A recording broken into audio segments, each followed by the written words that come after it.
Hello, happy Thursday. It's Josh here with On the Wrong Lead. I have no idea what Andy was doing here at 7:23, thinking that we would ever start on time or early. But shout out to Andy for being the first person to comment in here. Yeah, man, what a week, man. These basketball games have been crazy. I don't even watch college basketball, and I've been super entertained. And I've actually gotten to the point where I think I may be instead of NHC next year, maybe March Madness is going to be the trip.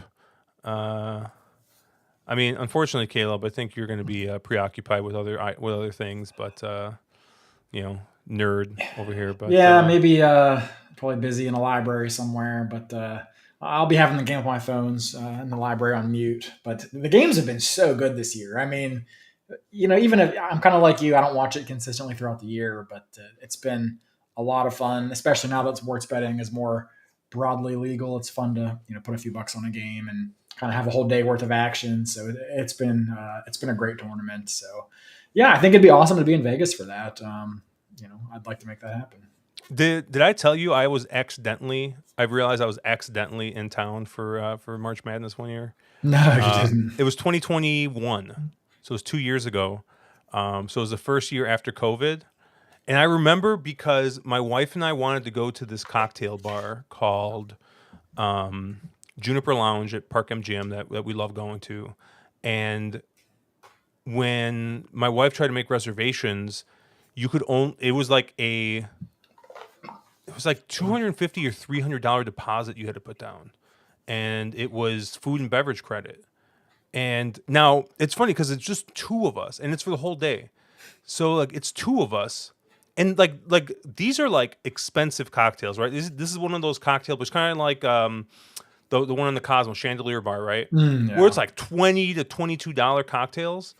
But dude, that is still like, we did the math. It was like 7 cocktails a piece we would have had to have done in order to hit the minimum. Right. And like 7 of those cocktails, we would have been obliterated. You'd be on your ass, both of you. And so we had asked about the food minimum. We're like, hey, like, with the food minimum, like, where's the food coming from, blah, blah, blah.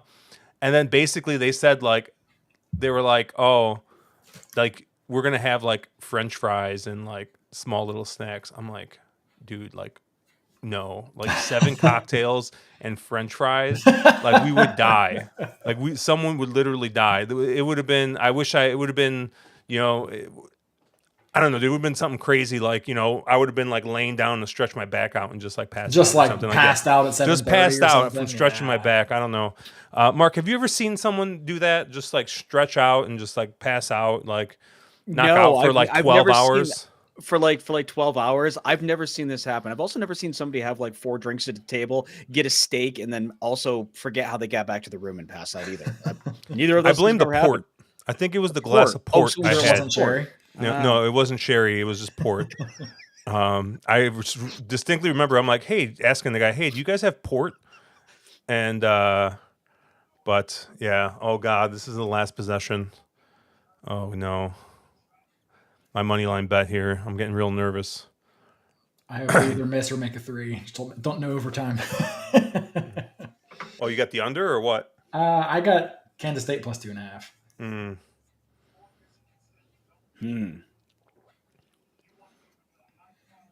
That was a good shot too. Damn. Anyways, yeah.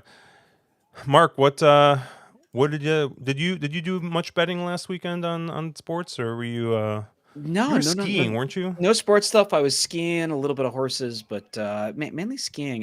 You guys are much more into the sports side stuff than I am. I just it's not something I feel like I have an edge at. I'm not good enough at it. I don't have the knowledge base to be able to be good at it, and so I just don't partake. Yeah, I don't know anything. Andrew actually was on fire that like second night, the first or second full night, and I ended up hitting like two $400 parlays and like I think another like 180 or $200 parlay, which was really good because I literally lost every single bet on the first four. So it really helped me out.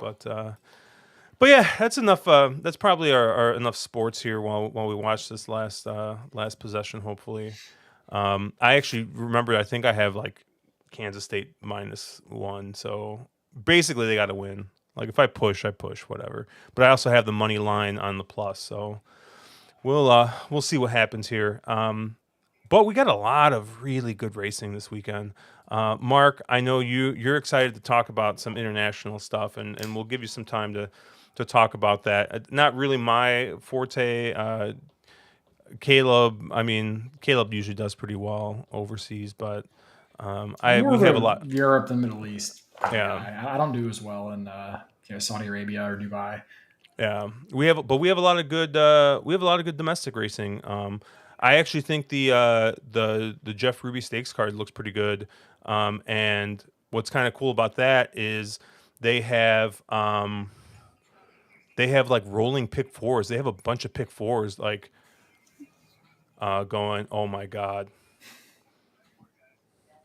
we're going to overtime. Goodness gracious. All right. Well, at least my bets are still live, right? I'm going to turn this off so I don't get distracted. But yeah, so we're going to start with the Fairgrounds, though. They got an all stakes pick five, 50-cent base. I believe it's a low takeout bet. There was a while where Fairgrounds was just like, give me all the jackpot bets and high stuff. And They had a like, it was, jackpot pick five. Yeah, That a yeah, jackpot pick fight was like called like the oil gold or black and something, gold something. black and Yeah. gold or some weird black oil or gold But something now it's something all weird. standard bets. No, even pick six is a regular pick six. And I think the takeout on the pick five is 15%. I want to say, so not too bad. yeah. Let's saw. So we can go ahead. We can take a look at this pick five here. So the first race is going to be the Tom Benson Memorial. We're going a mile and 16th on the turf for fillies and mares, 4-year-olds and up. Your morning line favorite is Notorious Money Burner Adventuring here. Going to be 2-1. And I mean, is it too early to whip out the old takeout reducer? I don't think it's too early. I don't think it's too early at all. No. So race not one on that here, horse. we got the takeout reducer alert here, 2-1. Mark, where did you kind of land on this race? Well, I think you have to kind of begin or you have to have a conversation about adventuring before you get too deep into this race. And it's really, why the hell is she here? She's a horse that her last few races have seemed to be doing her best stuff going quite a bit longer than this. They're cutting her back, for her, I guess technically it is her second start of the year, but, off a bit of a layoff. And it just seems like a weird spot to place her that Cox sees to fit to ship her here. And I don't know. She seems to have kind of lost that will to win that she had past couple years ago. I mean, I realize she's never been a win machine in her entire career and has sort of historically burnt money when she doesn't feel like you should. But yeah, that's good. I think that is probably the accurate buzzer for adventuring. I sort of was this race is a little bit tough, but I kind of landed on two different horses, and that's the 6 Dia, who's in here, who's perfect since shipping into the United States from Argentina. Seems like she likes winning. Look, Vinny's in town to ride her. Seems like an interesting sort of new face in this division. And the other horse that I thought was a little interesting in here was the 8 She Can't Sing, who has some races, if you kind of cross your line through the dirt races, that fit pretty darn well here. And again, she's the She Can't Sing is a horse that can kind of be forwardly placed. Has the is she your defending winner as well? Mm-hmm. But she's a horse that can be forwardly placed, which seems to be where you want to be on this turf course from what I've been seeing. So she's the other horse that I was most interested in here. What were you guys seeing? Well, I do think it's interesting that She Can't Sing ran in 4 straight memorial races. So I don't know. I don't know if that's an angle, but definitely had 4 straight Memorial races in this race.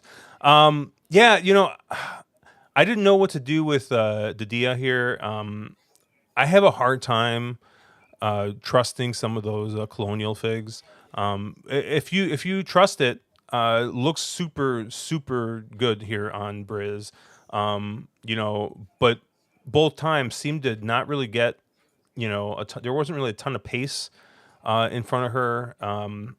She stayed forwardly placed her first time out, and then the second time out, was sitting a little bit, was kind of like mid pack and a couple lengths off, but still managed to close and win by a neck. I will tell you that Vinny Shimano does not give me any confidence whatsoever in the way that he's been riding to start the year. I know he was But doing that's decent last year, but I was just gonna say that I think that's a Turfway thing. I think Vinny at Turfway, he just doesn't have a clue where the hell what he's doing. When Vinny ships to other tracks, I think he shipped down to Fairgrounds a weekend or two ago, a couple weekends ago when they had better racing, and he did quite well. dude, he's 14%, but he's got to be like 27% at Indiana Grand and like Okay. and like Okay. 9% everywhere else. But I kind of ended up landing on New Year's Eve as my top pick here. But that was before a little bit of information that Caleb shared with me about the rails being shifted for the first time. And part of the reason I was thinking this is it seemed like outside closers, you wanted to be on that outside part of the rail coming down the stretch. And I just thought that pace wise, this is kind of your best kind of off the pace horse. If you go back to that Edgewood, that race obviously fits in here very, very well. Went a little bit longer in the Belmont Oaks and Saratoga Oaks, and then the Dueling Ground Oaks, and is cutting back here, I think, to a more reasonable distance. Does have 2 wins over this kind of over the surface. It's actually a brand new surface, but it has 2 wins on this track. So even if we're at a more normal type of configuration, I think that works out to the horse's benefit here. So I landed on the 9 as my top pick. Like I said, I do like the 6 a little bit. I'm a little worried about Vinny and taking a real short price on it. But if you trust those colonial numbers, I mean the horse fits in here perfectly. So Caleb, where did you kind of land? Yeah, I don't have much to add to what you guys already said because those are the 3 horses that I landed on. I struggled to really separate any of them. I think Didia seems to be the best on figures, and I kind of share your concern, Josh. So I don't usually trust Colonial Figs, but if you look at who she beat in that stakes race last out, I mean, Alms, In a Hurry are both pretty nice fillies and mares. Alms especially has been a multiple stakes winner, so I think the Fig might actually check out. Those 2 horses came back to win next out, so I think that was actually a pretty strong race. I don't love the big layoff, but she's clearly won off layoffs before, so maybe it's not quite as much of a concern as it would be for a horse that's a little bit less proven in this kind of a scenario. So, yeah, I don't really have much to add. I thought the 6, 8, and 9 were all pretty similar in my mind. I'll probably play them all similar, and they're all pretty, well, the 6 is a little bit shorter, but they're relatively similar on the morning line as well, and I kind of expect it to get bet that way. As far as track tendencies or biases go, Fairground has run so few turf races this year. I'm not really going to put a ton of stock into how the track's playing, especially with them moving the rail around. But from what I have seen in the few turf races they've run, it does seem like the inside of the track still looks pretty chewed up. It hasn't quite recovered. In general, I would like the inside horses when they move the rails in, but with the way that the inside of that track looks, I might be a little more hesitant to take a horse that's going to be stuck down there on the fence. So for me, I'm 6, 8, and 9. I'm playing against adventuring and just taking the next 3 somewhat logical horses. So congratulations to the winner of the Tom Benson Memorial. Adventuring is going to win this thing wire to wire and make us all look stupid. Moving on, the New Orleans Classic, going a mile and an eighth here on the dirt. And you got an 8-5 favorite in Art Collector here. Caleb, I was talking with Mark a little bit before you got on. What do you think of the pace in this race? I mean, if you look on Brisnet, right, you got three E8s, and then you got Pioneer of Medina, right, who's listed as an EP4, but we all know has got lightning quick speed here. Fairgrounds is not necessarily a place where I think about horses closing from the clouds, but I mean, do you think there's a shot that this thing melts down? Um, I don't. I'm going to say no, and I don't want to say there's no shot it melts down. I mean, that's kind of an extreme take. I think there's a chance, but I don't look at this race and think like, oh yeah, this is definitely going to melt. Simply because I do think the one horse Treasury gets the lead. I think that's really the only option this horse has is to go from that draw. But I could see something very similar where Art Collector just gets that perfect tracking trip sitting, off of the one and probably the three, Westwell Power.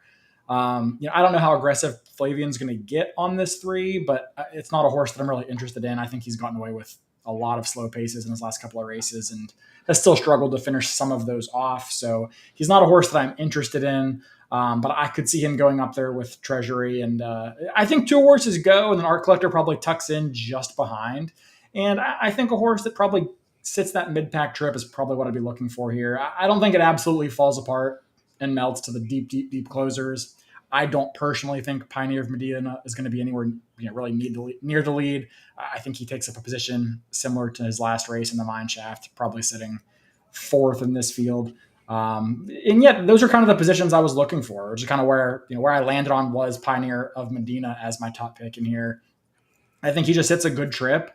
And I kind of think he's a little bit more of the now horse. I know Art Collector just came off a big race, and there's no real reason to knock him other than the fact that race was really just so good that he hasn't run that in quite a while.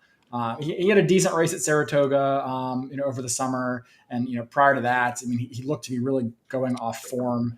So yeah, I think I'm not really against Art Collector, but I do think that the 6-year-old coming off a career top, potentially has a right to go backwards in this race. Whereas a horse like Pioneer of Medina, just second race as a 4-year-old, has a little more upside. So that's kind of the horse I landed on as my top pick.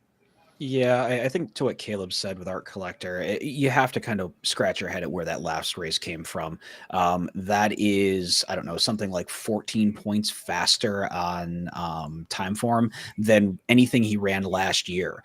And 6-year-olds don't normally find new tops. That's not something that happens. And just Art Collector to me, that screams that he should bounce to the moon here. But again, I hate this race, and it kind of kills the sequence for me just because I feel like, okay, I got around Art Collector, but I need to be like 5 deep now. As Caleb said, I think Pioneer of Medina is your most likely the sort of other horse. Todd Pletcher has historically done very well shipping into the Fairgrounds for these stakes races. So I think I landed on Pioneer of Medina as my top choice. And I'm somewhat against Art Collector, but again, if Art Collector wins this, it wouldn't shock me. And I think there's about 3 others in here I can make a case for. So Caleb, there was a horse that you had never heard of before, right? Called Dr. Post, right? No one knows who Dr. Post is, right? Now, what if I told you that there was like a cheaper sequel to Dr. Post, right? He's not a doctor, he's just a Mister, right? He's Mr. Wireless here.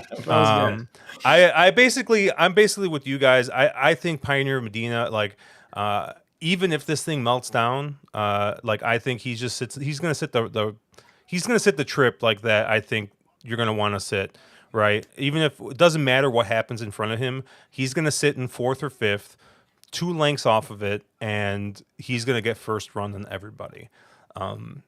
But if it does get a little nuclear, I like Mr. Wireless in this spot, and I feel like Mr. Wireless has, Matthew kind of pointed out, he's run a couple of really good races in a row, and it really doesn't matter the type of pace he gets in front of him. He seems like he's been running, he's just been running his race, right? And I think that if he does get pace in front of him, he's gonna win. He probably does need a setup, but at 8-1, I feel like you can kind of take a stab with a second horse outside of Pioneer Medina, especially because we're against the short price favorite, Art Collector here, and I think Art Collector is gonna take the money. So future PhD Doctor Wireless, right? He's a doctoral candidate, Mr. Wireless here. I think he's got a good shot in here. I definitely think that this is a horse. I'll be playing in exactas with Pioneer Medina. It might just be as simple as a nice little 7-8 box. Maybe with run it back with the 8 over the 7, for twice as much. And I think this is all I need in this race. I think Pioneer Medina is definitely the horse to beat in this spot.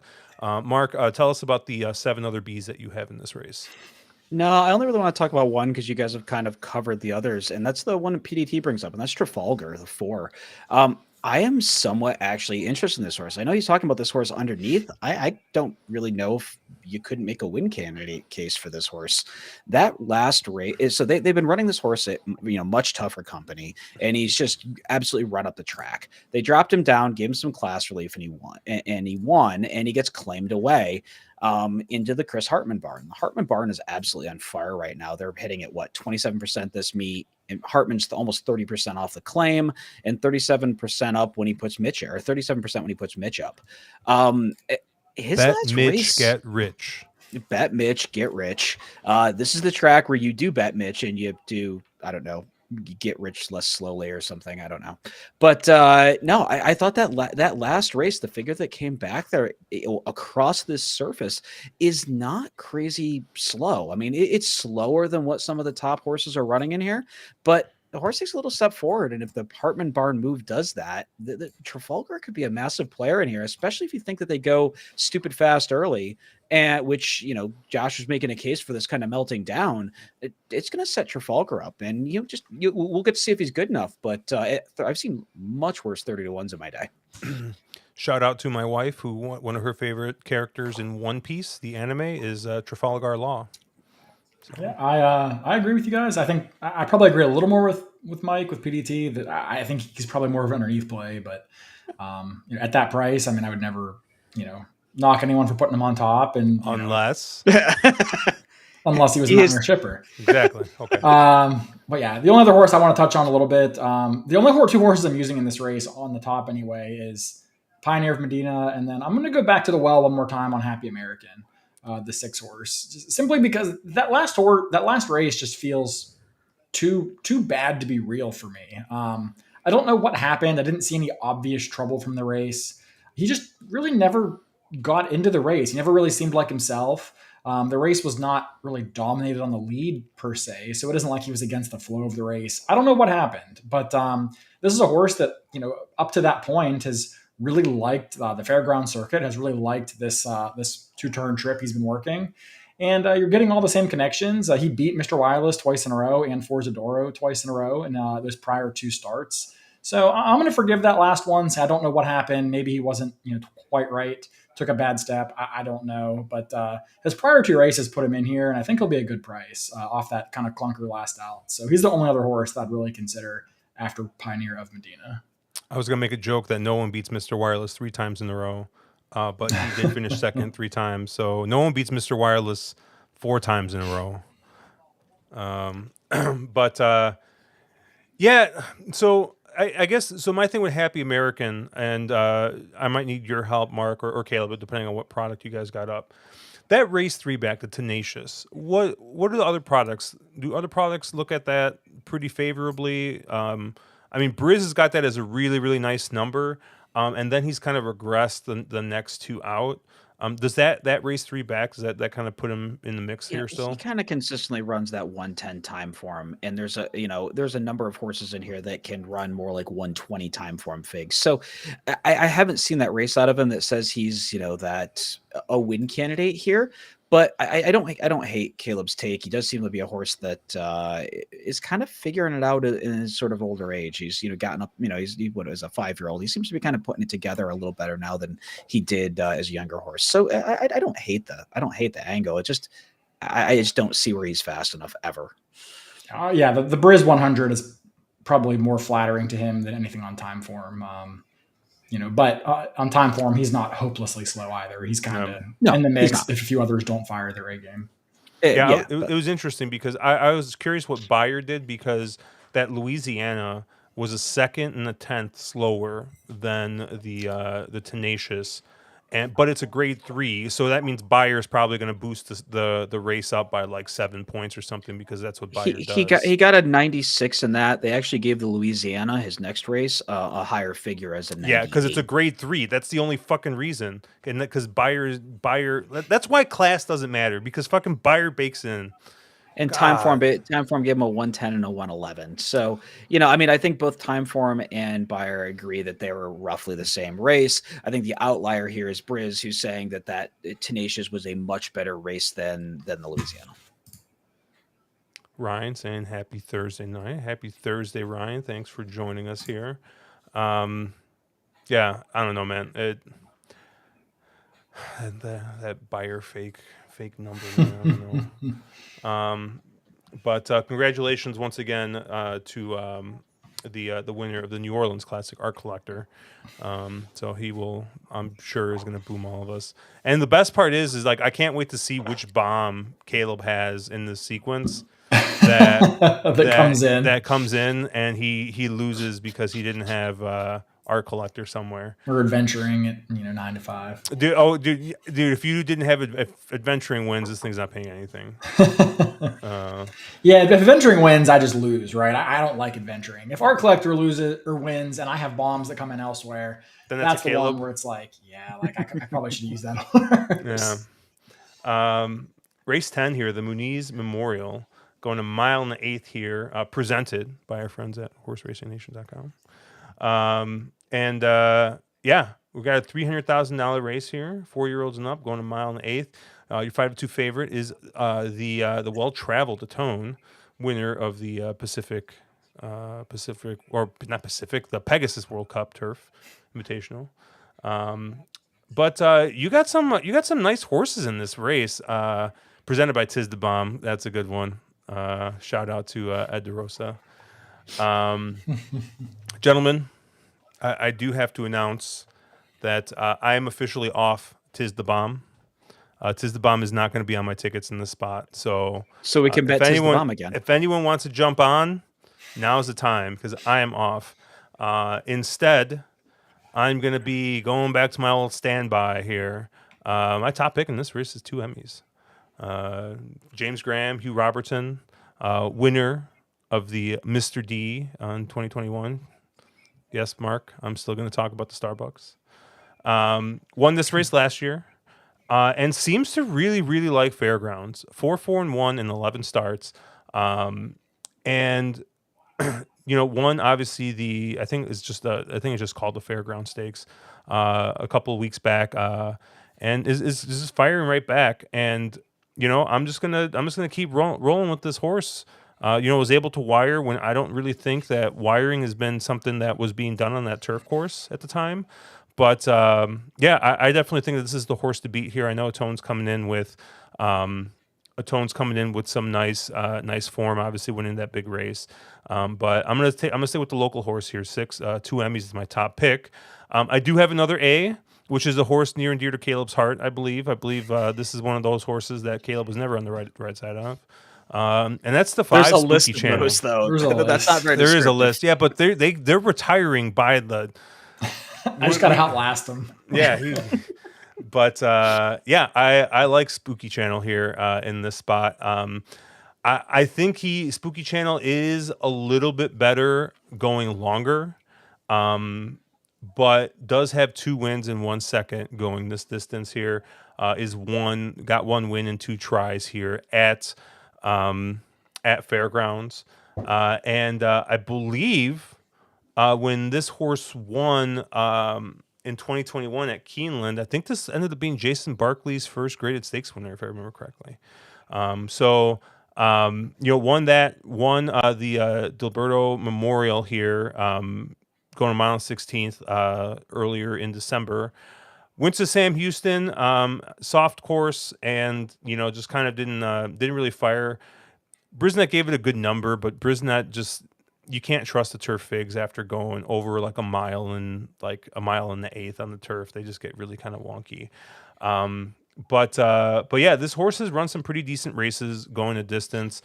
Is kind of that forwardly placed horse, but not necessarily going to be closing from the back, at least as of recent. I mean, I remember this horse used to be, I thought, like almost like a stone dead closer, but seems has been a little bit closer up the last couple starts, especially since being in Jason's barn.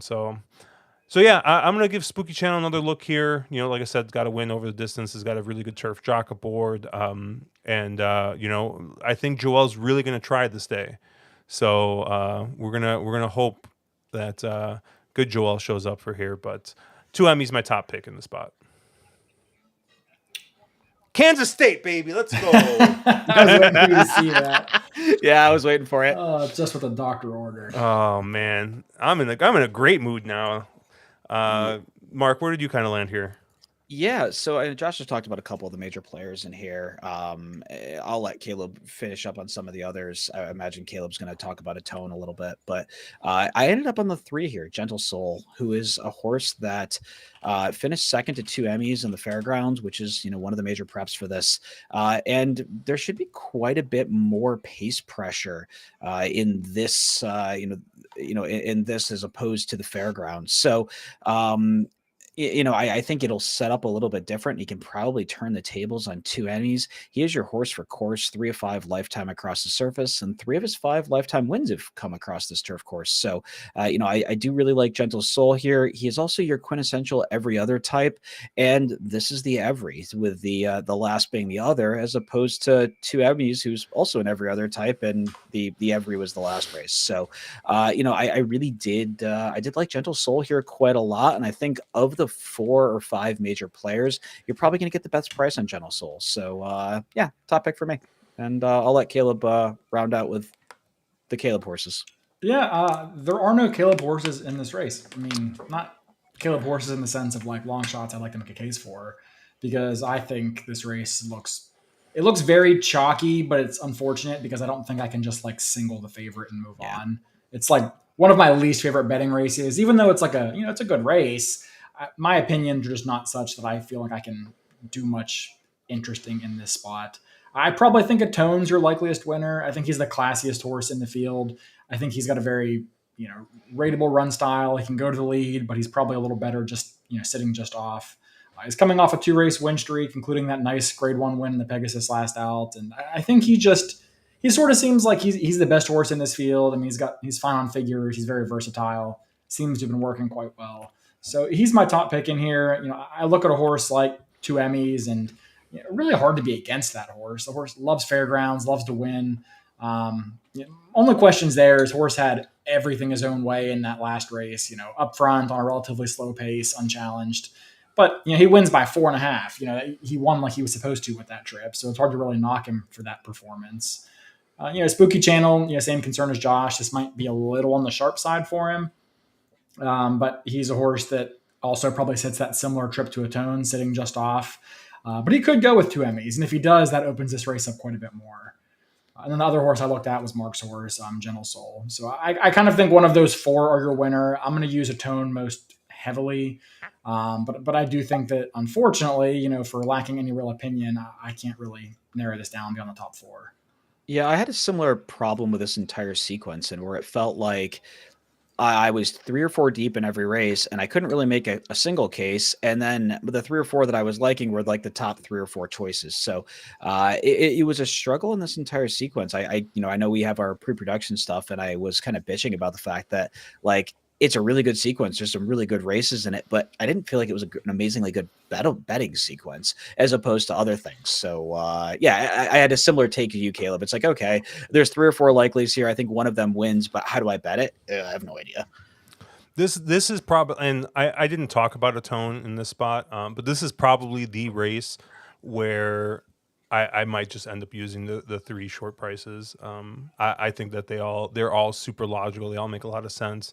And I think if you're kind of zagging and avoiding the chalk in the first couple races, this is kind of a spot where I think you can, and I mean, obviously leverage it a little bit, right? I do the 2 ticket thing, so I might single 2 Emmys in this spot, right?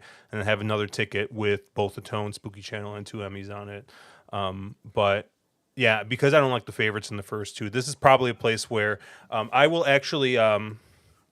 I don't like doing this, but I may just use a tone as a defensive B in this spot. But we'll see. I think this is going to be a good race. I think this is going to be a good race. It'll be interesting to see what happens. Make a lot of sense. Drink. Shout out. Thank you, Mark, once again for getting this bottle of Eagle Rare for me. So You're welcome, buddy. Just don't get too cute. I don't know. I don't even want to know what the shipping costs were on that bottle, though. That is very expensitive shipping. When you figure it had to fly to Vegas and then fly back to Chicago. Oh, that's a good point. Yeah. Yeah. Hey, bags fly free on Southwest. So it doesn't count there. And it's funny because my wife and I now obviously we live in Chicago, or live outside of Chicago rather, but it's a hub for 3 major airlines. Southwest technically doesn't have hubs, but it's whatever Southwest calls it, out of the Midway. And then United and American, it's a huge hub for both of those. So my wife has the United card, and then I have the American card. So we got priority. We got both bases covered. So, I appreciate it, Mark, for you bringing that out for me. I was actually planning on opening it when we were out in Vegas, but obviously I think we all brought way too much booze. I actually had to throw beer away, which was just a travesty. But Mark apparently did not want any. Mark did not want any spotted cow this time. So I only had a space in one check bag, and everything that was in there just took up the whole thing. And trust me, if I could have figured out a good way to get the spot, I should have just grabbed it and gone down to like a FedEx and like just had him ship it to my house. Just drank on the way to the airport.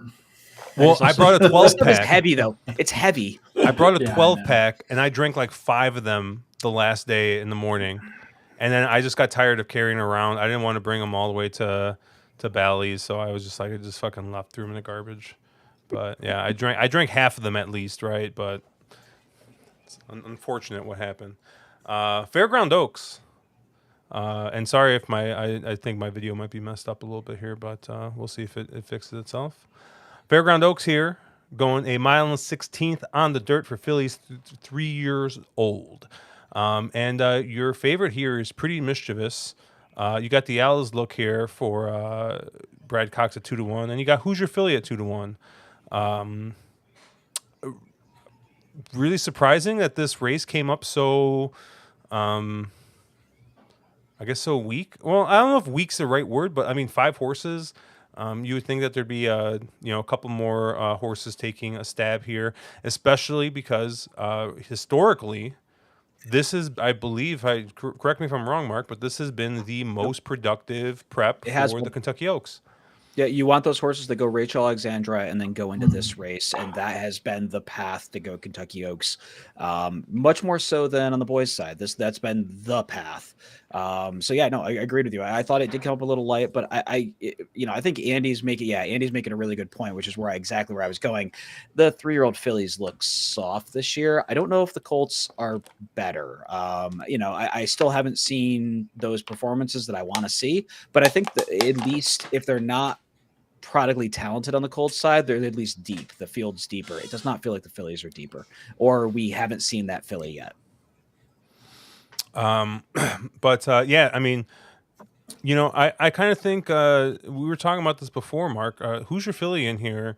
I mean, haven't we kind of just?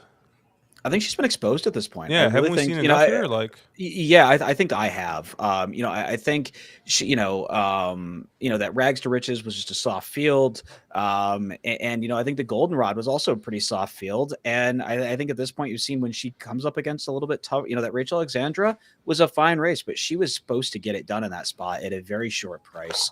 I don't know if the field came up amazingly tough there. But I really wonder if she may be a little bit distance challenged. Does she really want to go this far, or does she really want kind of that 7 furlongs, a mile sort of a trip? I think they're going to give her another shot shot or two. Obviously, they're going to try to get in the gate, starting gate the first Friday in May. But I can't blame them for that. But I really wonder if this is just a little bit further than she really wants to go. And I hate everything about what Mark just said. So, Cool. Yeah, she's my single in here because from a game theory kind of perspective, I think this is a race where you single or you buy it and find two singles somewhere else and then leverage up.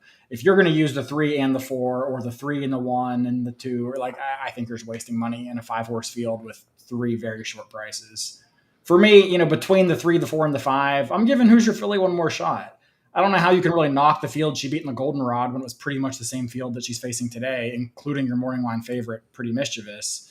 I recognize that Pretty Mischievous came back to beat her in that last Rachel Alexandra. But my biggest concern, I remember we talked about this race, prior to that on the stream, we talked about that race, was Hoosier Philly was going into that race with 3 works, and that's it, off of a decent layoff. And I was very anxious about that. And it's the reason I actually did spread beyond Hoosier Philly in that race. She had a bit of a troubled start, came out last, which is really not where she wants to be.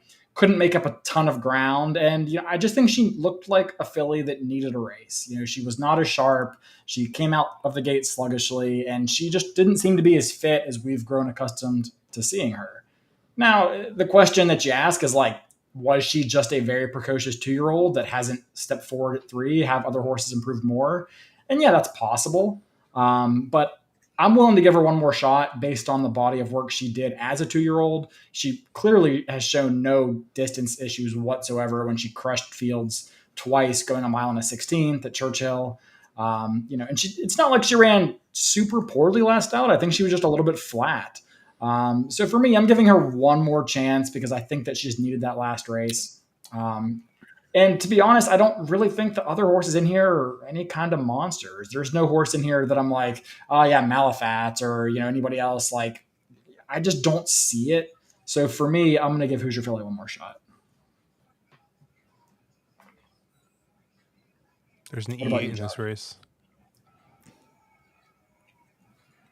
Isn't that weird? There's an E8 in this race here. Christian Dioro, 15-1. Leaving Todd Fincher, going Steve Asmussen. Because clearly I want Zia Park and Sunland shippers. That's my jam. I mean, if you would have went with a Mountaineer shipper, where's Mountaineer? This is a Zia Park or Sunland shipper that ran 4th by 17 in her last start. Yeah, I have no idea what happened there, and that was on Lasix too, so you can't even blame that. Probably just a stretch out. Yeah, no, I want to get there. Trust me, I wanted to get there, and I just couldn't. If you want to make a case for Southlaw on the 1, getting back on the right surface and whatever, taking a step forward, I'm fine with you go in there. But I think Christian Dioro is a hard horse to get to. Yeah, I don't know. These are the types of races I hate, where it's a short field. You got only maybe 3.5 horses that can win, right? And it's just I have a feeling if these 3 horses showed up in the same 6 or 7 horse field 4 or 5 times, they would just take turns beating each other, and that always makes it tough. And it's funny because the horse that I probably would have tried to make a case for most strongly is the Alice Look, just because did it wire to wire, going shorter, maybe stretching out might be your speed here, or at least will sit in second off of Christian Dioro. But I don't know. I feel like you take your pick here, right? You find the horse, game theory wise, like you were talking about, Caleb. You find the horse that you like, and you go with it. I really just don't have a real strong opinion in this spot. And it Mark was talking about the second race being the problem in the sequence. This is the problem in the sequence for me, is that I'm like, I don't trust Hoosier Philly enough to single. And then it's between the 3 and the 4, and it's if I don't trust Hoosier Philly, and that's who the 3 beat last time out, I don't know if you're playing the matchup, you're looking at speed fix. I don't know. The 4 looks good to me. I'll probably end up using the 4, but I don't know. I have a really hard time in this spot. Mark was I know he was we were joking around about the 2 here, but I mean, even if you look at the 1's last race, I mean, I don't know, maybe that horse improves off that race. I mean, it is a player in the spot. So I don't know. This is a really tough. This is a tough race. This is going to be a spot where you're going to see a lot of tickets that are going to take all 3 of the logicals. So I think that this is the spot where like you might get a 2-1 home. But if you single that 2-1, this is where, and you leverage up elsewhere. I think this is where you really make the money, right? Like, yeah, having a 10-1 or 8-1 obviously helps, but having that plus only using one horse in this field, I think is really kind of the it's kind of how you make the ticket. But yeah, I see Matt. He's saying Chop Chop's awful few races, makes this horse look a lot. Yeah, that was my knock on her as well. Yeah. A lot less desirable, but I mean the Fig came back okay. I don't know what it looks like on the other products, but Fig looks good here in on Briz. So, but it's actually funny because I feel like if I was going to make a case for a second horse in here, it would be the 1. Before I would go to either the 3 or the 4. That last race is fast. It's not win this race fast, but it's get in the conversation fast, and it's I have early speed fast, and it's I have the rail fast. So we've seen this happen at Fairgrounds before. I mean, the problem is you don't know where that race came from because it was way faster than anything she's run before. Was it the Lasix? Was it the off track, the good track surface? Was it just the fact that her first start as a 3-year-old off the layoff? I mean, there's a lot of questions, but if I was going to make a case for a second horse, it would be the 1. But for me, I'll probably go down with Who's Your Filly. But I agree. You can't use the 3, 1, 4, and 5. You have to force an opinion here and not play the race. Yeah, and again, if you're because I don't think I said it before, but if you're forcing me to make an opinion, it's pretty mischievous in here. Who seems to be getting better race after race, seems to be the horse of the now. And I guess my take on Who's Your Filly is I don't know if she wants to go this far. I'll say it again. And I also wonder, is she a bit of a prodigal 2-year-old who hasn't taken that step forward yet? And I haven't seen the step forward. I wanted to see more out of that last race. I guess I was just amazingly underwhelmed. And yeah, I'll go for the horse that seems to be consistently taking small steps forward. And that's pretty mischievous. But I agree with Caleb. I think South Lawn is very interesting in here. I don't know where that last race came from. But it seems like that's a nice building block. And also when a horse wins by 8, and I know Caleb doesn't always agree with me on this, you wonder how much faster would that Fig have been if that horse had some pressure up front. I would imagine that's kind of cruise control. Did the horse just run its own race, or was there more there? Oh, where's David Aragona when you need him? I mean, I don't think like maybe the speed figure would have came back better. I don't know. I don't know if I necessarily believe that, but I do think it's impressive when a horse wins by freaking 8 lengths. Like that's sometimes though, when a horse wins by that much, it is a little indicative of a bias. We do know that this horse was basically on the lead the entire way. So maybe it was just incredibly speed biased track at Fairgrounds. So Time Form does have that day coded as a mild speed bias, light red on Time Form. However, that race, the horses that were second and third both finished last and next to last. So a little bit ambiguous, maybe. David Aragona's got good taste, though. He went with Spooky Channel over 2 Emmys and the Moonies. So, this is an interesting race. Like, I think this is like the total like game theory race. You pick your poison, and this is, I think you kind of stick to your guns. But let's move on to the big one here, the Louisiana Derby. Mile and 3/16 here for 3-year-olds, and we got 100 Derby points on the line. Everybody in this race, I believe, is eligible for Derby points. I do not see any banned trainers in here. I don't even see any horses that left the barn of a banned trainer, I believe. So, got a nice big field of 12 in this race. This race always draws very well. Caleb, where did you land here? Yeah, so I love this race. I think it's a very cool, fun race to handicap because I think there's a lot of different ways you can go, depending if you're going to leverage, put more emphasis on speed figures or pace or connections or horse for course or class or whatever angle works for you. I think you can get to a lot of horses a lot of different ways. For me, I kind of started with this race with the pace setup. And contrary to a lot of other Louisiana prep races that we've seen lately, it feels like there's just not any real speed in this race. I guess, Josh, I know you look at pace, pretty early on as well as, kind of how I do. I was kind of curious what you thought of the pace in this race because the way I sort of saw it was that perhaps King's Barnes, the 6, gets the lead. Maybe Jace's Road, the 11, who actually ended up being my pick. But before we get into that, did you see this race as pretty, lacking of pace? I basically saw this the same exact way as you did, and you basically already landed on who I had as my top pick in this spot, which is the 11, Jace's Oh, Road. that's disgusting. We both. Oh God, Yeah. let's make Yeah. that 3 of us. Are you So- serious? Yeah, and That's top pick. gross. and That is foul. I think the pace the pace numbers and the kind of the run style for Jace's Road I think are a little bit skewed by the 2 races he ran in the muck. I think obviously like I cannot explain this whatsoever, because if anything you would think that this horse would relish running in the mud, but this horse does not want to run in the wet stuff. So if there's even a light sprinkling, I do not want this horse. Like if this track comes up good, like just throw this horse out. Just throw it out. But if you look back at that gun runner, where he went wire to wire and he sat very, very, it's a really nice, like to me, when I look at Brisnet, like there's like a certain pattern, especially for speed horses I like to see, which is usually, the E1 somewhere in the 90s, E2 somewhere in the hundreds. And then, you generally want the late pace above like 88 or so. So he kind of fits that really nice, I think, mile and 16th, mile and the 8th type, EP type horse here. So if he runs that gun runner race, I think he's going to be very, very tough to beat in this spot.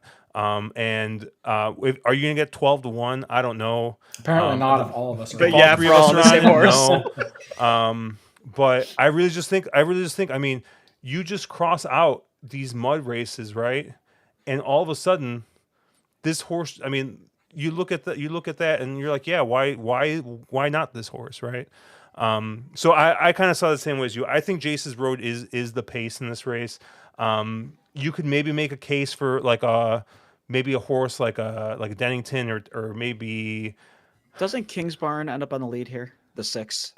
I mean, Him or maybe- the 11 or the 2 that I The don't 2 know that who have a gets lot the of early lead. speed. Yeah, I would assume that and not to cut you off, Josh. My assumption here is that Kingsbarn probably ends up on the lead, but I think the 11 is just off. And again, I agree with you. There's not a lot of pace in this race, and so when you have these slow paced races, I want a forwardly placed horse. When you look at the 11, Jace's Road, again, cross the lines through the 2 slop races, form improves massively. And I also thought it was really interesting that Brad Cox had the winner of the Risen Star and is shipping the winner of the Risen Star to Oaklawn to run in the Arkansas Derby, and he's running one of his other players in here with his go-to jock up. I sort of wonder if this horse is just really live here, given he's catching a fast track where Oaklawn always seems to be wet this time of year. I mean, the horse is live. Well, apparently everyone and their mother can see that the horse is live. So this might be one. This might be one that we get 4-1 on. Like, especially. I never dreamed you guys would be on this horse. Like sometimes I pick a horse and I'm like, that's a bad line. Like Mark and Josh might be on this horse too, but this horse, I'm like, no, I don't think so. Like I really didn't think you guys would be on this. I figured Mark would be on King's Barnes, and I actually had no idea Josh would be on, but. Yeah, honestly, the other horse that I was interested in this spot was the second place finisher from the Risen Star. I don't know. Maybe he just got really, really helped by the fast pace. Last time out in the Risen Star, but ran second obviously in the Risen Star. The winner of the Risen Star is not here. You're getting a pretty honest price, I think, at 5-1 here. I don't know. I think that the this is another one that I think if you kind of toss at Southwest, is another one that's just got numbers that fit, that has just been progressing and running a little bit better each time out.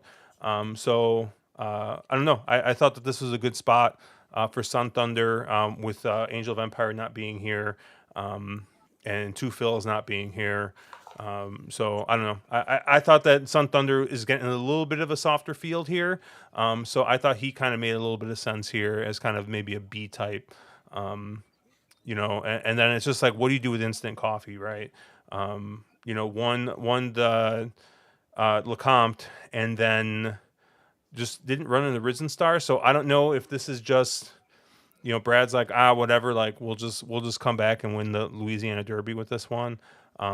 But and I know Luis Saez has ridden this horse the last 3 times, but Flo getting the mount on that other horse, I mean, it really just piques my interest. I think that he's gonna set that pace, and I just don't really know what you do with instant coffee here. I mean, I think this is one of those that if he won, like, no one's gonna be shocked, right? But it just, I guess you kind of question.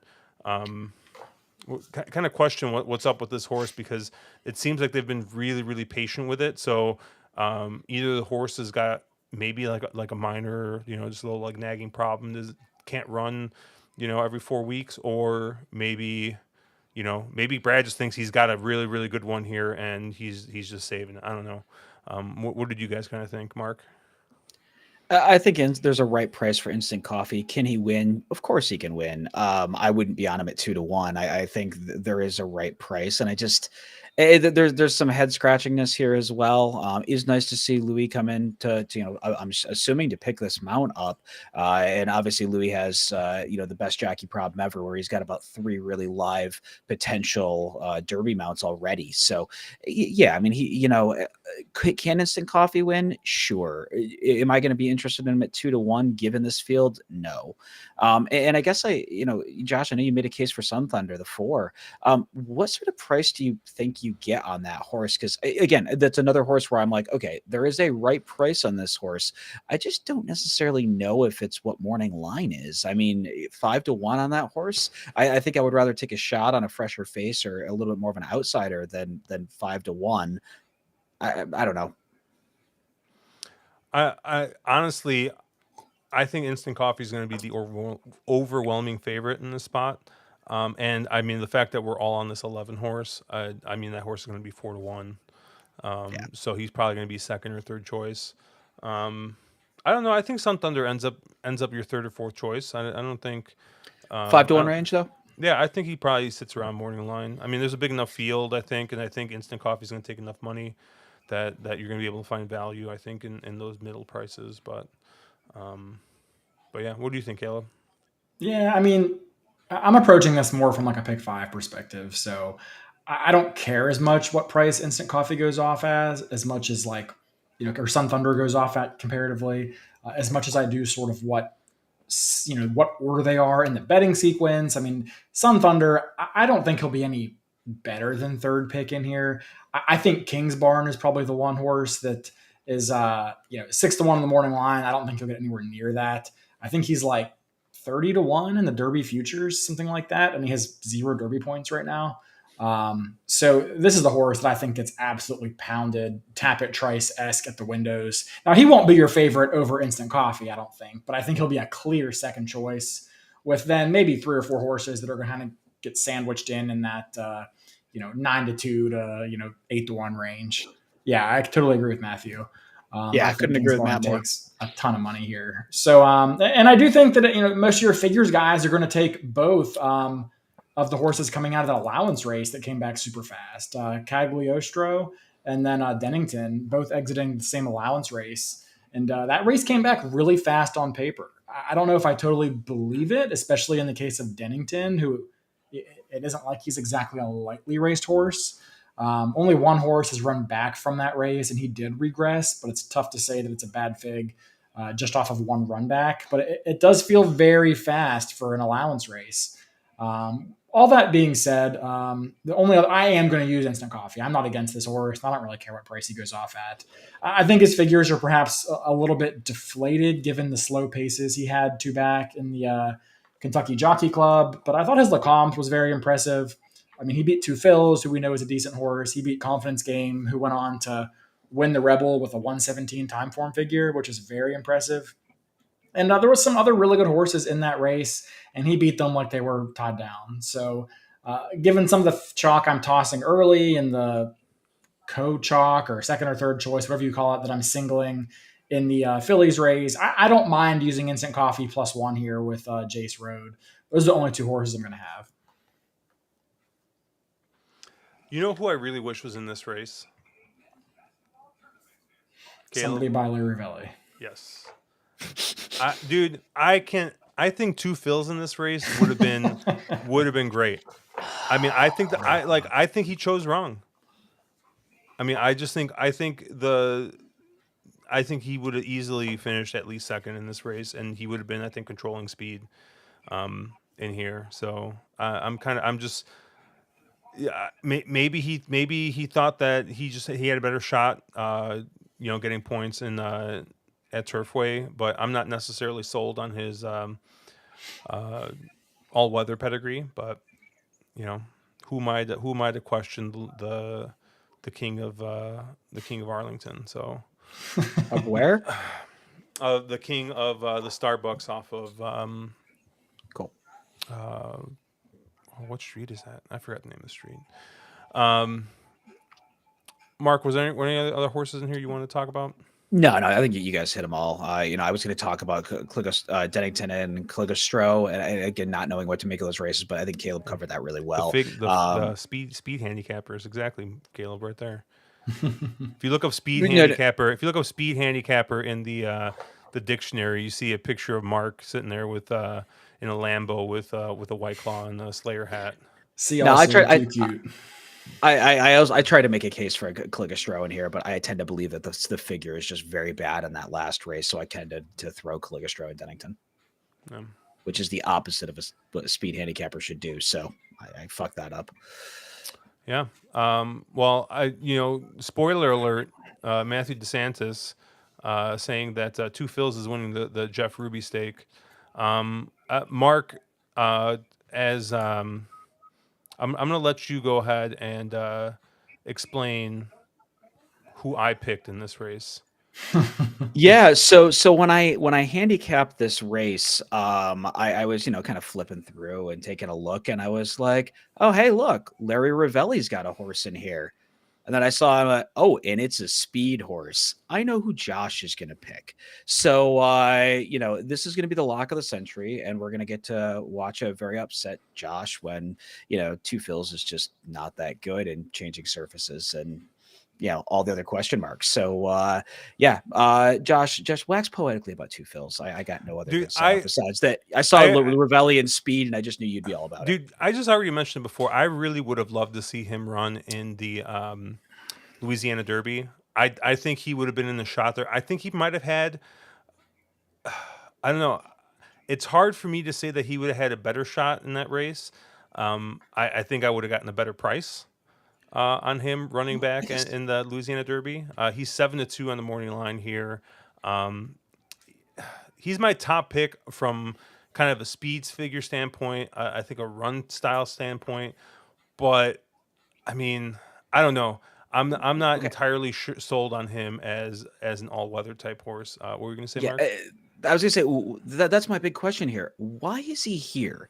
He ran two okay races at the Fairgrounds, and he decides to ship him to a different track with a surface that isn't. I mean, his why is he here? Like, why is he not at Fairgrounds running on the dirt again? Or why aren't they shipping him to another dirt track? It seems as though he's done well at it. It seems like a really odd spotting for a horse. I mean, who am I to question Larry Ravelli? But I don't get why he's here. Yeah, I have kind of I don't understand. I mean, maybe he just assumes that second in here is an absolute lock, and he might win the race. I think he's got a really good shot at winning the race, and it's just as many points as Louisiana Derby. Larry Ravelli is he's 28% at Turfway. He's 34% going from dirt to all weather. So I don't know. I think he's got a nice horse. I think he's got a horse that's good enough to get into the gate at the Derby, and I think he would have done it getting third in the Louisiana Derby. But maybe he just thinks that this is just a slightly softer spot. Um, I don't really know what to do with Major Dude. That Kitten's Joy um, was a nice race, and everyone is always quick to be like, oh well, turf to synthetic is the same thing, and I mean, not necessarily. I think there is some crossover, but I don't know. I don't think that it's as blank of a statement anymore. I really do think that you need to treat this as kind of its own surface. I do know that DRF has finally started publishing Tomlinson numbers for all weather. I don't know if they're any good. I mean, we'll find out, but I do know that Bolt Doro um, seems to be doing much better on turf than he has been on dirt. But I don't remember how significant of a difference it's been. But yeah, I don't know. With the soft fade on the one, the other horse I kind of looked at was the four, Fantastic Again.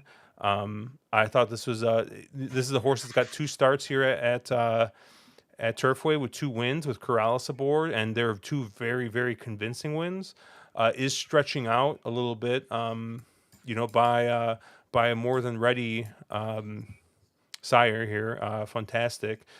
So you would think mile and the eighth, maybe a little bit stretching it, but routing, going to mile-ish is definitely, I think, what this horse wants to do. And has just run two really nice races on the front end at Turfway, which hasn't necessarily always been the way that you want to win at Turfway. So I don't know. I thought Fantastic Again, kind of as the local horse in here, I thought he made a ton of sense here. So I'll be using Two Fills as a lone A, and I'll probably have a little bit of Fantastic Again. Maybe somebody else. I don't know. What do you guys kind of think here, Mark? Yeah, no, I agree with you on Fantastic Again. He was one of I had two top choices. Given this is a race across synthetic, I want horses that have proven that they can run across it. I think Major Dude, there's a lot of question marks. I don't know why Todd's shipping him up here. I don't really know if he's I don't know. He seemed to have done quite well over turf. I don't know if that's just a case of he wants to go longer at a younger age, and they didn't have races on dirt to go longer with him but I think it's odd that he's shipping him here versus running him in one of the Florida preps when that's his home base. I realized Todd has a history of doing this and shipping to Turfway and stealing races. So I didn't know what to do with Major Dude, but I'm somewhat against him, just given the fact that I think he's going to take a lot of money, and I really don't know. Again, it's another horse that I think is in an odd spot, but Fantastic Again was one of the horses. He's won two straight at Turfway, looked pretty good. I think he can get the extra six or with the extra eighth here, hopefully. But I thought he looked pretty decent doing in those last two. And the other horse I was interested in was the 8 Congruent, who's another horse, won the Battaglia first time on synth. A horse that the synth Tomlinsons absolutely jump off the page at. He's got a 370 synth Tomlinson, which I think is about the highest in the field, and a horse that's 1-for-1 on the surface. So I thought Congruent in here was the other horse that I was very interested in getting behind in this race. Yeah, so I agree with kind of like half what y'all said. I do like Congruent, so I'm with Mark there. I think he got the setup like for sure. I mean, with the hot pace, he got the run after, but he just absolutely popped off in that race when he finally got on synthetic, and I think that kind of makes sense. I do like Congruent in here. I don't like Fantastic Again at all. That horse can beat me. I just don't think he's any good. I think he's gotten away with slow paces in each of his races where he was completely loose on the lead. And I just don't see that happening again today. I think there's other speed in here. And as what is it, like third choice ish on the betting. I'll let a Wesley Ward, Derby hopeful beat me. Just not my kind of horse. So I did like Congruent. I agree with you there. I do like Two Fills, so I kind of agree with Josh for all the points he made. I think Two Fills is really just here because He's being realistic. He can't beat Instant Coffee. I mean, if he couldn't do it in Lecomte, then that was his shot there. He just isn't a better horse than Instant Coffee. And Instant Coffee is no cinch to win that Louisiana Derby. I think this is a more realistic spot for him. And I think he'll be okay on the synthetic, or rather, I'll trust that Larry Valley knows what he's doing, maybe. The other horse that I am going to use is to the horse right to the outside of Two Fills, the number 11, Wadsworth. This is a horse that didn't do much running in his 3 tries on dirt, but when they finally put him onto the synthetic, he responded with 2 very nice efforts. He did have a bit of trouble in that last bout where he sort of came out a little bit awkwardly and sort of stayed inside most of the race, but still was able to pull away pretty convincingly. Landeros has got 2 wins on this horse. He has the early speed, but he doesn't need the lead. So yeah, Matthew and I are clearly seeing this one the same way. I think Wadsworth, the good Dolphin homebred, is kind of a horse that makes sense in here. Yeah, the other horse he's talking about is Scooby Quandro, who I think has beaten a couple horses in this race, hasn't he? Scooby Quandro, the number 2. Oh, he ran second to Wadsworth and Congruence. Yeah, he ran 2 good races. Horses like that, runs distant seconds to 2 others. I mean, I need to be convinced as to why he turns the tables today, but for a low percentage barn. But the price will certainly be there to if you have an argument why, then I think the price will be right to take it. And I guess the other horse I did sort of look at while we're talking about other prices would be the 3 Event Detail. I initially had him down as an A, actually, because he had 2 very good Turfway races. But then I kind of went back and looked, and I'm like, both of those came on Lasix. His 2 races off Lasix were bad. And was that a function of the dirt? Was that a function of the surface, or was it Lasix? And I wasn't really sure. It gave me enough doubt to move him down a little bit. But Event Detail is still a horse I'm going to use somewhere. Yeah, my issue with the Event Detail is also Corrales decided to get off. And I mean, I realize, you're probably going to ride for the big barn, but Lobo's barn's pretty good as well. So I would imagine, Corrales is telling you which of the 2 there is the better horse. Well, I think Corrales is wrong. He's riding for Wesley Ward because he'll bully him if he doesn't. I mean, Walter Rodriguez is no slouch at yeah. Turfway, I mean, Walter's riding him at the same percentage. Yeah, that's true. Walter's doing all, yeah. Yeah, I think it's a fun race. I think it's going to be a fun card. I'll see if I have some time. I might either write something up or do a video on some of the rest of this card. I think this is a fun card. Man, I don't know if you guys saw the wagering menu for this. I think there's like 4 or 5 pick 4s, something nuts. And you mean 4 or 5 pick? Is this the one with all the pick 5s? Pick 4s. And here's the thing about pick 4s at Turfway. I think they're 12%. They're a super low takeout. They're either 12 or 15%. It's the same takeout as either the same or lower takeout as the pick 5. Let me pick 4 takeout. I know they lowered it. 15%.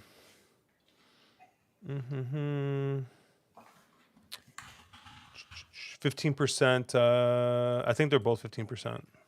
Yeah, I'm showing this can't be right. I'm showing 14% at Turfway in the pick 4, but 22% in the pick 5. That doesn't make any sense. No, they cut both of them. This must be old. Yeah, they cut both of them. I gotta find the spreadsheet. I haven't kept it handy. But they have a pick 4 starting in. Let's see. They have a pick 4 starting race 2, race 5, race 9, and race 10.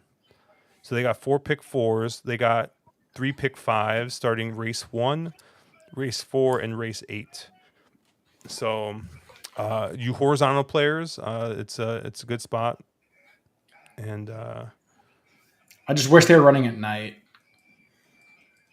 It's tough to compete with everything else. Oh, that's right. It's the only freaking time that they're running during the day. That kills me. That just absolutely kills me. I forgot about that. But I mean, what are you gonna do? They have to sell their $25 tickets somehow. $25. That is like the most pathetic money grab I've ever heard of a track doing. That is peak CDI. That's what CDI does. It's absolute bullshit, and it's absolutely pathetic. Like they used to do it at Arlington, but it's almost like there's commonality there with Arlington Million. But like Arlington was an actual track. Turfway is a casino. Like there's like literally like there's I don't know. I don't understand what they're doing there, but oh yeah, Jeff Ruby and Louisiana Derby are 20 minutes apart. But yeah, it's going to be a long day at Turfway. I think it's going to be fun. I completely forgot. Like you just ruined my day because I forgot that they were running during the morning. Because I was like, maybe we can do like a live stream for like the last 4 races or something like at night. And then I was like, wait a second. There's a reason why I didn't have this idea before, at least right now. Mark, did you send me the? Do I have the Dubai PPs? I did. Do you need me to send them to you again? I got them here. You got them? I can find Okay. them. Yeah. Okay. So Dubai. Now we're gonna talk about some real racing. Okay. I mean, Caleb and I are going to be checking NCAA scores, but you probably want to start race 5 because that's of the people in this chat there. That's the first race they're going to be interested in, and that is Derby. That's the UAE Derby. And so I already know who I want in this race, so easy. You're gonna pick the Baffert, aren't you? No, I got her here. You got him right here. Oh, SU. You going to SU Nico? South American horse. You want to know why? I actually do like. I do. The best. I the do best sort of like dirt jockey. The best dirt jockey in the world. Best dirt jockey in the world, right there, Joe Moreira. He was winning at like 33% or something insane at Hong Kong on the all-weather track. It was nuts. But Mark, you were saying? No, I think if you look at the morning lines in this race, they're absolutely a joke. I don't know who makes their morning lines, but this is one of the funniest morning lines I think I've ever seen. Obviously, this is a Derby points race as well. But, Worcester, the 13, is going to be, I would imagine, a very, very short-priced horse in here. It wouldn't surprise me. In international pools, you might get 3-1. If it's a domestic pool, you're probably going to see more in that 6-5 even money sort of line. I want absolutely no part of him. He's a horse to me that, and I know Caleb talks about this all the time. When you have these super trainers and they have a horse that just can't quite find the winner's circle for a while, those 3 starts not finding the winner's circles pretty quickly turn into 8 or 10. I think he's just not that good. Bob shipped him over to the Middle East to try to get him a soft win. And I want to go elsewhere in here. Can he win? Of course he can win. I mean, obviously he can. The connections are all right all the way around. But I just think he's a C-tier Baffert at best. My top pick in here is actually going to be, I do have it right, the 6 horse Dura Arude, who is one of the Japanese contingent in here. A horse that is shipping in, obviously shipping in from Japan, won the Japanese Hopeful, going on turf. But this is a horse that broke his maiden going 1 1/16 on dirt at Sapporo, which to me, I love seeing a horse that can, break their maiden going long. No stamina is not. Yeah, Charles, you're wrong. That stamina is not going to be a question here. And I'm a massive fan of O'Fairv. So, Dam's out O'Fairv, who is just been an absolute prodigal, sire. So, I think Dura Arude is a really neat horse here, and I think you'll probably get about that morning line and should be a bit of a sneaky price in what is a pretty actually interesting betting race. Oftentimes, this race, look at that, Matt and I, great minds think alike, Matt. I think historically this race has been one where there's 12 horses in the gate and really only 2 or 3 are major players. I think this is a year where this race is a little flatter, and I think you're going to get some value on some of the other players. So, I mean, I can talk through a couple others. I don't know if you guys have anybody else that you liked in here. I got a quick comment. So Uncle Sully said greeting nephews. He's very late from his daughter's soccer game. Do you think Uncle Sully would have been the uncle that slipped you a beer when you were 12? Seems like that type. Yeah, right. Yeah, I can see that. Yeah, I can see that. Yeah. I think that's who Uncle Sully is. I did want to touch a little bit. I know you were talking about the odds. I'll tell you, man. Worcester is or whatever Worcester or whatever I'm going with Worcester. the New England pronunciation, which is Worcester. Okay, so It could be Worcester Worcester. if you're going No, with the English I just want pronunciation. to Yeah. trigger as many people as possible. Worcester. Okay. Um, Worcester. he is currently 5 to 6 to 1 on all of the overseas books. Really? Yeah, he's actually the third choice. Your Dura Erode guy is anywhere between 9 to 2 and 7 to 1. So no one can agree on the price on that horse. Your favorite is going to be, I believe, the 3-horse Cairo. He's currently sitting at between 5 to 2 and like 10 to 3. So Yeah, and I don't hate either of Matt's other horses in here. The other horses that he's mentioning. If you watched Dubai for the past 2 or 3 years, the Japanese have just coming in here and been loaded for bear. Everything they bring is live. And you're getting prices on them. They don't take money still. So keep an eye out for the Japanese contingent. They tend to be very, very live, especially on World Cup Day. So it looks like Uncle Slice is more like a shot of Four Roses small batch select, to be precise. Caleb, how do you feel about Four Roses small batch select, seeing as you drank about half a bottle of it at Where? NHC? Oh, Remember we drank them out I of was drinking Simple Barrel. Yeah, we drank them out of the single barrel, remember? And Oh, then they yeah, were you're they were right, you're giving us a right. small batch select after Yeah, that. it's a good pour. It's tasty. Sixer saying a dirt trainer, Aiden O'Brien. Yeah, I didn't know what to do with Cairo. I think Cairo takes money off the connections and off the names. I don't know if Cairo is actually a dirt horse, or if he's gonna, if he's gonna handle dirt.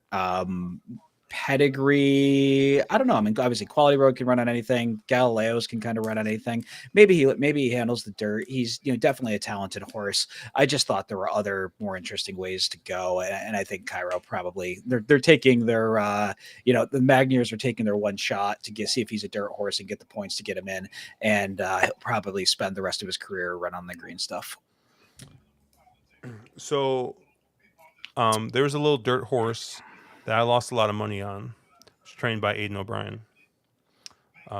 Ridden by Ryan Moore. Fucking Mendelssohn. Oh, he just wasn't that good.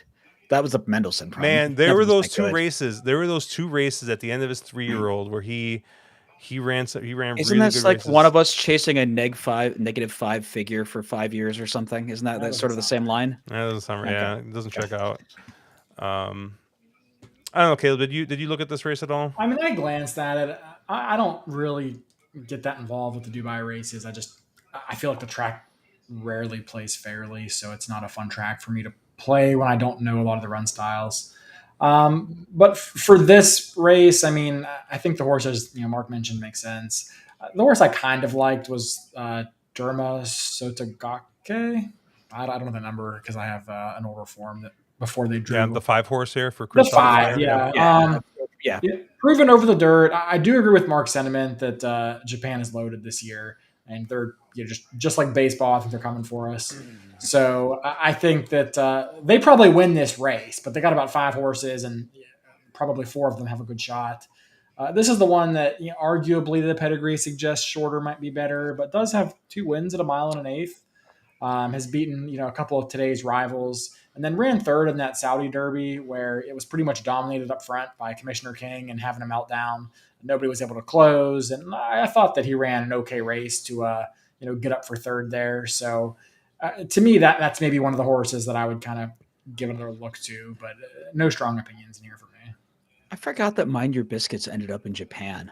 Yeah, I did totally lost it, and I looked at it, I was like, oh, I forgot what happened to him. Is this his first crop that turned 3 this year? I think it is his first crop, yeah. Look at he's just a cool horse. Look at the average winning distance of this horse, of this sire.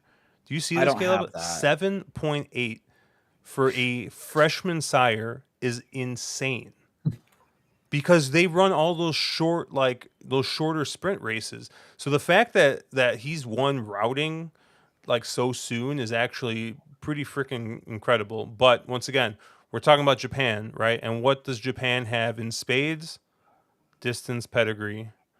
I mean, the dam sire for so Neo Universe, average winning distance of 8.6. I don't think you see an American sire that has anything over like Yeah, anything but over on 8 anymore. what surface for Neo though? Because Neo is very much a stayer pedigree. Well, yeah. Well, look at Oferver or whatever. No fair, yeah. For Dura, right? That was the Arc horse, right?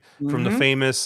famous video where the Yep. Japanese are going nuts and like and then they And realize, they get and nailed then at the wire. and Yeah. then who's at the back? Who's in the back? Right? You don't see it, but there's this little like 5'7" redhead sitting back there with the little, he's got the Danielson Rising Sun headband on there, and you're like, wait a second, that's Mark. Oh no, he's celebrating too early. And then yeah, we all know what happens. But yeah, I didn't look at this race. I did look a little bit at the ninth race here, the Dubai World Cup, and I thought this is a really good race. This That is. I'll definitely wake up for this one. You You got sure? Country Grammar. What time is it set? 11:30. Yeah, Oh, okay, 11:30. it's late He'll be enough. fine. That's fine. I'll be up See, this is why probably. Josh doesn't like Dubai, because by the time he wakes up, the card's already over. That's Yeah, true. yeah. But Country Grammar is going to be in here. He's 2-1 on the morning line, but there's no way he's the favorite, right? No, Probably he is is. not. He's overseas. He's at 3-1, 4-1. Algiers is your favorite, sitting at between 3-1 and 7-2. Interestingly, they're not giving much of a shot to the winner of the Saudi Cup, Pantalasa here. He is sitting as your sixth choice in this race. He's currently 9-1 to 12-1 overseas. So I mean, Mark, do you think that was just a fluke last time out? I think what you're seeing is the fact that horses that do well across that Saudi surface is weird, and horses that either handle it or they don't. And I think what people are saying is that horse just happened to love it. And I think the Saudi surface plays a little bit more like a turf surface. It tends to play a little deep and a little bit more tiring, which a lot of dirt horses don't love. So I think the take here is that he is a horse that had some success on the turf, and he handled a weird surface, and that you want to look for more classic dirt horses here. But with that being said, I think he probably ends up becoming. I really think it's a 3-horse race between the 3 horses that you mentioned, and of the 3, I think Panthalassa is probably the one that I land on, just given the fact that the price is going to be much the best. I think Algiers and Country Grammar take a ton of money and are your first and second choices, far and away. So I think Panthalassa is where I landed, just on the fact of, maybe he was a dirt horse all along. What did you think here, Caleb? Anything? I mean, I think that if I get whatever you said 5-1 on Country Grammar, then I'm going. I don't love him in this race at 2-1, but at double or triple those odds, I definitely think he won this race last year. He's a grinder. He's not a explosive closer. He has no early speed really. He's a grinder that keeps on coming, and that one turn mile and an eighth configuration at the Saudi racetrack. That's just not what he's set up to be effective at. So the fact that he was able to grind his way to second against a loose leader against a speed favoring track, I think he ran a good race. I think he's your likeliest winner in here. I know Algiers is short, and I guess you can. The local horse may attract some support, but I have no idea if he's beaten anything. And I'd be a little bit skeptical that he has, to be honest. So he's probably not a horse that I'm really going to use at all, to be honest. Panthalassa, I think, makes some sense. I think that he took advantage of a speed bias and a pretty comfortable trip last out. I don't think he gets that again. I think the draw really hurts him getting out there in the parking lot. But at 7-1 or 9-1, I mean, he could make a ticket of mine for sure. The horse I actually landed on is what was my top pick, or at least top pick at the prices anyway. Was I got to find the number on here? Number 14. Of course, you go there. Ushba Tesoro. Is that your pick? Tesoro. Yeah, no, it's a horse that I think is a major player. So, and not to cut you off, Caleb, but I think there's the 3 shortest prices got drawn in the parking lot. So I think there's a case of looking for that sort of other horse on the inside, and I think that the one you landed on is a very intriguing one. Yeah, I really didn't love this horse at first glance. Like I actually had this horse as like a probably not used, and I just happened to glance back, and I'm just like, this horse is literally like 3 for 3 over a fast track, and then 2 for 3 over a wet track. So 5 out of 6 wins on the dirt, and 5 for 5 at the distance. So, you know, talk about a horse that's perhaps just been running in the wrong spots for a very long time. But I think this horse makes a lot of sense in here, even though he is a 6 year old that hasn't really been doing this for a long time. Clearly likes running on the dirt. Clearly likes running a mile and a quarter, and beat what is a pretty respectable Japanese horse in Tio Kane's last out, or Tio Keen's, who I actually liked in a couple of those races. Earlier on in his career. So I think that's a respectable horse to be sure. Kind of a gatekeeper horse, I think, to that level for Japanese racing. And the fact that Ushba Tesoro was able to dispatch him in that last race, I think, shows some quality there. So yeah, I think this is probably the one outsider that I'm most interested in. Yeah, I would say that the other outsider that I would kind of bring up here would be the 3 Cafe Pharaoh. It's a horse that if you look at some of his best races, the figures that he threw up are just absolutely massive. He's thrown some of those sort of low 120s, 120, 122 time form figures, which are every bit as fast as somebody like Algiers or Country Grammar has run. The problem with him is he's a very, very inconsistent horse. But as Josh said, he's getting the arguably best dirt jock in the world up for him. What was that? Magic. Yeah, you ever see that? There's that GIF where the guy's like magic, right? No, Joe Murrah, the Magic Man. So. Yeah, no, I think Cafe Pharaoh is a really, again, one of those Japanese horses, interesting pedigree horse, and a horse that, a lot of layoff lines, a lot of sort of interesting decisions on where they spot him. But when he shows up and brings his A game, he's an absolute force. So I think Cafe Pharaoh is also one of those other outsiders that's pretty interesting in here. And he also, again, he is drawn a little bit more inside, which, yeah, it could be the case. It's interesting because normally the draw that you want to be is sort of that, first 6 inside draws, and all those horses are 30-1 types. So you're trying to play the game of who can invent a trip from the parking lot. Yeah, I think this is going to be an interesting race. I agree with you, Caleb. I think if you get Country Grammar at like 5-2 or better, like I would send it in. I just don't know with the tote if we're going to get that. I see overseas that you can currently get that, but with the tote, I don't know. We'll see how much American money pours in. I think, is this also Whirlpool? This should be commingled through Hong Kong. Yeah.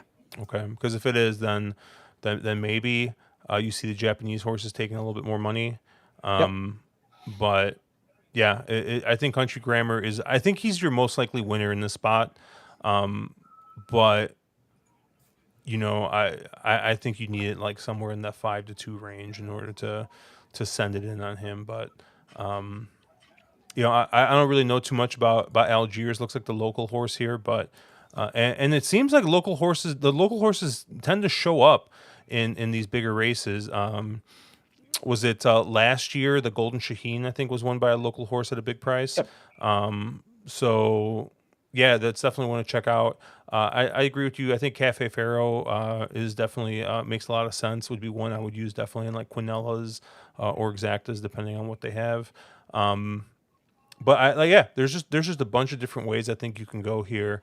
I would probably I would definitely send it in on Country Grammar at like 5-2 or better, which is what you can get overseas right now. So.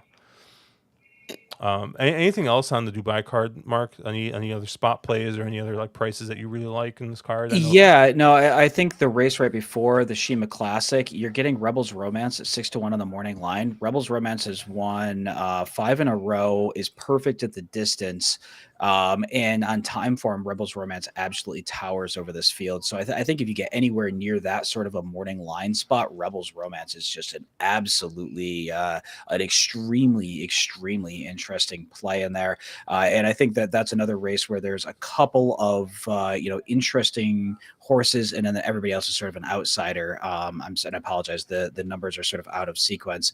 Shaharia, the 6, who's the other Japanese horse at 8 to, or who is a Japanese horse, I should say, at 8 to 1, is sort of an interesting player in there. And then Equinox, and I don't understand why Equinox is 6 to 5. Maybe I will come Saturday, but that seems like, given what the time form figures show, I realize the horse has been very good in Japan, but those time form figures don't scream that Equinox is that much better than anybody else in the field. And I would be trying to, even money I know. overseas right now. Yeah, I think you're seeing a ton of Japanese favoritism, a ton of Japanese money, and then that's a horse I would try to get around. If you're playing, that's one of the short-priced horses that, can totally win. But I think there is enough class in that field that that you can try to get around Equinox in there. So I thought that race was quite a bit interesting. I don't know if you guys had any other plays there, and I thought the Dubai Turf right before that is also a pretty interesting race. No, I haven't looked at these yet, so I haven't looked at them either. I'm sure I'll look at them last minute and fire away. No matter what. But I was gonna say, the race right before that, Lord North is running once again in Dubai, and when Lord North shows up in Dubai, he just wins races, and he's 6 to 1 on the morning line. He's a horse that just absolutely loves this trip and loves the surface. So I'm very interested in Lord North there once again. See if a 7-year-old can do it again for about the 4th time. Yeah, and that's another one. That's another one. You're gonna get all of 5 to 1. It looks like 9 to 2, 5 to 1. Lord North ran an enormous race in the Coral Eclipse. I mean, even though he was 4th, I mean, that's a stout field in that race. So if he's the same horse at 7, I mean, that's a good price. Yeah, and when he won this race last year, he also ran a massive race. Frankie Dettori keeps the mount, who won on him there. I guess his last 2, he won the Dubai Turf in 2021, and then he won the Dubai Turf in 2022. So he's your 2-time defending champion in this race, which is pretty interesting. So, I have a soft spot for Lord North. He's been very good to me. And I think he's a major player here. He basically took the same prep cycle, which was to go run that like G3 prep at Lingfield and then point for Dubai off it. Same exact setup. He actually ran the race better this year. He finished 1st instead of being 2nd, where he was in 2022. And, I would imagine that's all signs say go for him in this race. Nice, Mark. I always appreciate your insight on these races, even though I don't appreciate your insight on a lot of other races. But on this one, you definitely. Uncle Sully with the 3-level burn of the century right there. Lord North is a channel maker. Yeah. He didn't earn a -2 on Thoroughgraphs yet. I'll wait. I think, dude. So Uncle Sully called me out and said that I'm like the biggest channel maker fan in the world because I started betting him when he turned 9 or whatever. But. You don't got the hat though. I don't have the hat. That's true. That's true. But I think that's gonna do it for us. I'm really sad about the Turfway thing because I was thinking, I was like, man, we should do a stream Saturday night, but they're running during the day, which is just tough. But I'll be playing probably that Fairgrounds card. I'll definitely be playing the Turfway card, and maybe if I wake up early, I will get some Dubai bets in. Mark, you skiing this weekend still? I will be skiing, but if you are somebody who likes tournament plays, Horse Tourneys has a ton of Dubai World Cup stuff on Saturday. They have a number. There's a 190, and then a bunch of lower price tournaments, a couple of head-to-head, a bunch of head-to-heads, a bunch of winner-take-alls. So a lot of good stuff if you're a tournament player around that Dubai card. I very much enjoy those. So, but I will be skiing, but also, firing a little Dubai. You know what's always fun on this weekend, and I don't know, Caleb, if they're still running it, but is there still stable duel this weekend? I mean, I'm sure there is. I don't know if it's one for Dubai or not.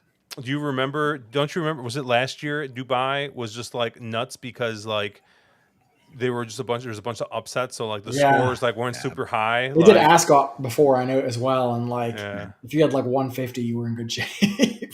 yeah. So it's always those are always fun to play tournaments and stuff like that. If you're not going to do a ton of love, I actually did well on Dubai Day last year.